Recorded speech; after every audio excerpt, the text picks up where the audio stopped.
Alright, welcome back everybody. On to example 2 from the Introduction to Optimization lesson. And in this example we're looking for two numbers whose product is 50 such that the sum of their square roots are as large as possible.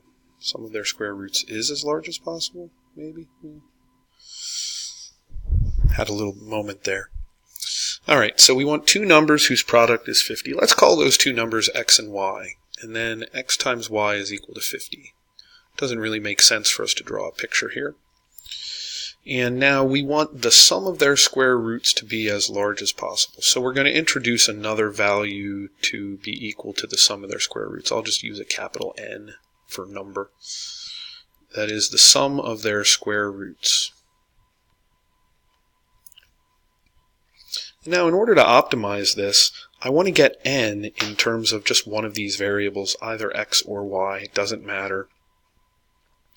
So if I solve this expression for y, I get that y is equal to 50 over x.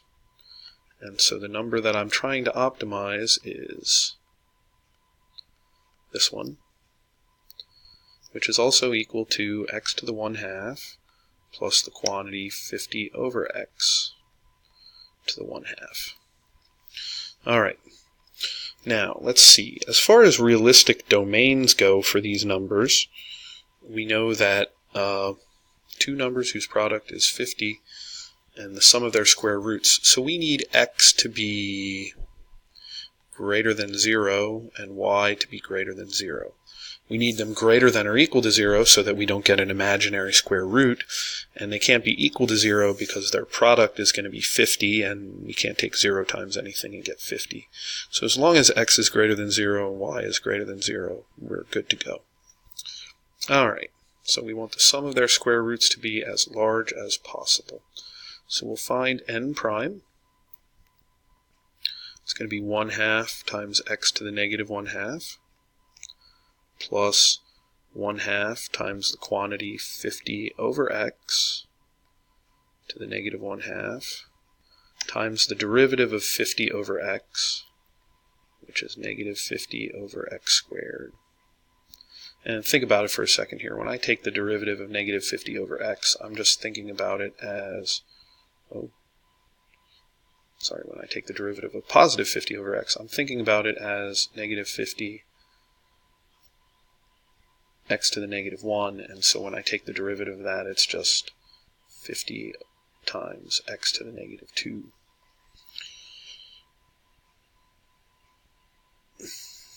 Alright, so now I need to optimize this, and so I'm looking for where this is equal to 0 or undefined.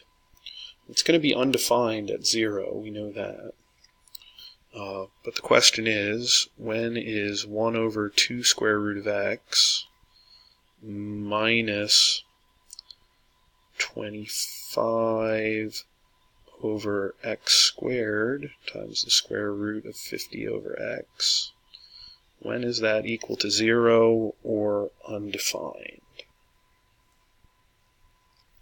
Alright, so I'm going to count on my calculator here. We already know that it's undefined at 0. That should be the only place that it's undefined. Let's see if we can find out where it's 0. 1 over 2 square root of x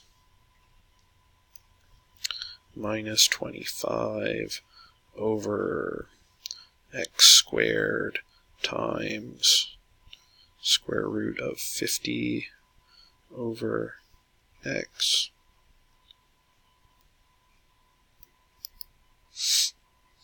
I think I have the right number of parentheses in there. And so I'm going to go ahead and look at this in a standard window. Actually, no, I'm not.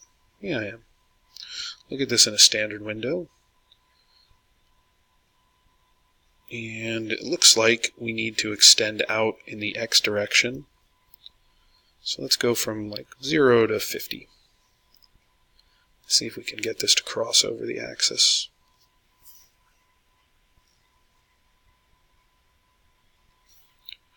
Can't really tell if it does from that view, so I'm going to make my y values smaller. So I can see that a little better. And now we see that it does cross through the axis. And so we'll look for that 0 value.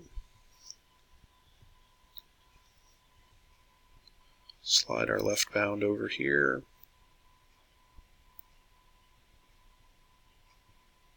Come on.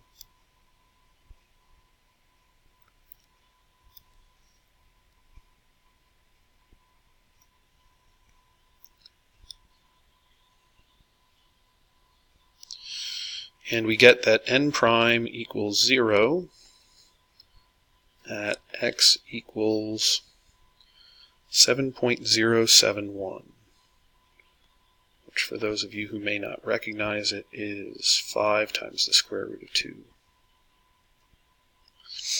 Alright, so that is where we have our optimal value. And now I'm going to look at my sign chart for n prime and see what's going on. X has to be greater than 0, and we have an x value of 0.707 here, or 7.07, sorry. Drifted there for a moment. 0.071. And now we have to consider what happens with the derivative to the left and the right of it. Well, guess what? We just graphed the derivative, and so we know that the derivative is negative to the left of it and positive to the right, which means that this critical value produces a minimum.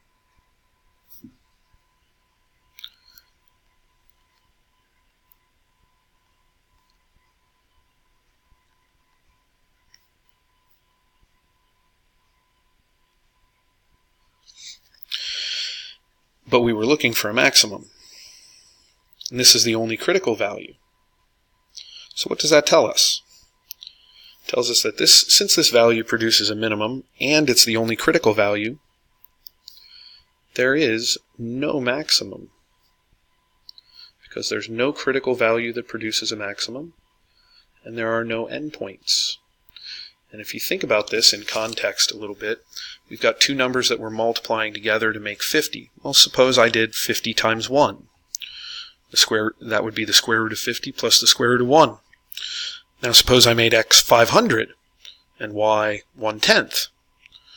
The sum of their square roots would continue to increase. If I did 5,000 times 1/100th, the sum of their square roots would continue to increase. And so I can make either x or y as big as I want to, and it'll continue to make the sum of their square roots larger and larger and larger.